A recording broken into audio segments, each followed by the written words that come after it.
നമസ്കാരം.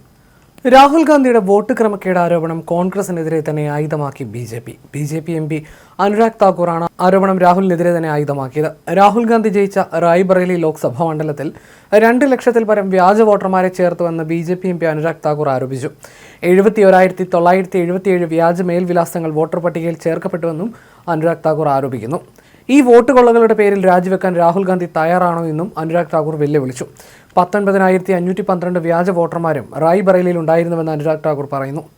Raebareli, Wayanad, diamond harbour, കണ്ണൂജ്, Mainpuri, Kolathur എന്നീ മണ്ഡലങ്ങളിലും വ്യാജ വോട്ടർമാരുണ്ടെന്നും അദ്ദേഹം ആരോപിച്ചു. രാഹുൽ ഗാന്ധി, പ്രിയങ്ക ഗാന്ധി, അഭിഷേക് ബാനർജി, ഡിംപിൾ യാദവ്, അഖിലേഷ് യാദവ്, MK സ്റ്റാലിൻ എന്നിവർ ഇതുകൊണ്ട് രാജിവെക്കുമോ എന്നും അനുരാഗ് താക്കൂർ ചോദിക്കുന്നു. റായ്ബറേലിയിലെ വ്യാജ മേൽവിലാസങ്ങളുമായി ബന്ധപ്പെട്ട് 52,000 വ്യാജ ജനന സർട്ടിഫിക്കറ്റുകൾ ഉണ്ടാക്കപ്പെട്ടിട്ടുണ്ടെന്നും അനുരാഗ് താക്കൂർ ആരോപിക്കുന്നു. 2024 ലോക്സഭാ തെരഞ്ഞെടുപ്പിൽ 3,90,000 വോട്ടുകളുടെ ഭൂരിപക്ഷത്തിനാണ് രാഹുൽ ഗാന്ധി റായ്ബറേലി മണ്ഡലത്തിൽ നിന്ന് വിജയിച്ചത്. പ്രിയങ്ക ഗാന്ധി മത്സരിച്ച റായ്ബറേലിയിലും വയനാട്ടിലും വ്യാപകമായി കള്ളവോട്ടുകൾ ചേർത്തെന്നും താക്കൂർ ആരോപിക്കുന്നു.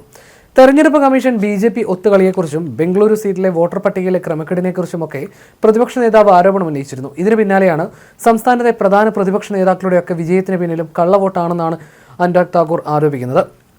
വയനാട്ടിൽ വ്യാജവോട്ട് ആരോപണവുമായി BJP നേരത്തെ രംഗത്ത് വന്നിരുന്നു. 93,499 സംശയമുള്ള വോട്ടുകളുണ്ടെന്ന് BJP നേതാവ് അനുരാഗ് താക്കൂർ പറയുന്നു. 20,438 ഇരട്ട വോട്ടുകളുണ്ടെന്നും ആരോപണമുണ്ട്. 70,480 പേർ വ്യാജവിലാസത്തിലുള്ളവരാണെന്നും താക്കൂർ ആരോപിക്കുന്നു. 52 പേർക്ക് ഒരേ അഡ്രസ്സാണെന്നും വയനാടിന് പുറമെ റായ്ബറേലിയിലും ക്രമക്കേട് നടന്നെന്നും ഡൽഹിയിൽ നടന്ന വാർത്താ സമ്മേളനത്തിലാണ് അനുരാഗ് താക്കൂർ ആരോപിച്ചത്. രാഹുൽ ഗാന്ധി ഉയർത്തിയ കള്ളവോട്ട് ആരോപണത്തിന് മറുപടിയായി പ്രിയങ്ക ഗാന്ധിയുടെ മണ്ഡലത്തെ ഉന്നമിട്ടാണ് BJPയുടെ നീക്കം. വണ്ടൂർ, ഏറനാട് മണ്ഡലങ്ങളിലും വ്യാപക ക്രമക്കേടുണ്ടായി. 52 വോട്ടർമാർക്ക് ഒരേ വിലാസമാണ്. തിരുവമ്പാടി, കൽപ്പറ്റ മണ്ഡലങ്ങളിലും കള്ളവോട്ട് നടന്നെന്നും അനുരാഗ് താക്കൂർ ആരോപിച്ചു. എന്നാൽ BJPയുടെ ആരോപണം വയനാട്ടിൽ വിലപോകില്ലെന്ന് കൽപ്പറ്റ MLA T സിദ്ദിഖ് പ്രതികരിച്ചു. 4 ലക്ഷത്തിലേറെ വോട്ടുകളുടെ ഭൂരിപക്ഷത്തിലാണ് പ്രിയങ്ക ജയിച്ചതെന്നും BJPയുടെ ഒരു തന്ത്രവും അവിടെ വിലപ്പോയില്ലെന്നും സിദ്ദിഖ് പറഞ്ഞു. രാഹുൽ ഗാന്ധി രാജിവെച്ചതിനെ തുടർന്ന് നടന്ന ഉപതെരഞ്ഞെടുപ്പിലാണ് പ്രിയങ്ക ഗാന്ധി വയനാട്ടിൽ നിന്ന് ജയിച്ചത്. രാഹുൽ നേടിയതിനേക്കാൾ ഭൂരിപക്ഷം ഉയർത്താനും പ്രിയങ്കയ്ക്കായിട്ടുണ്ട്.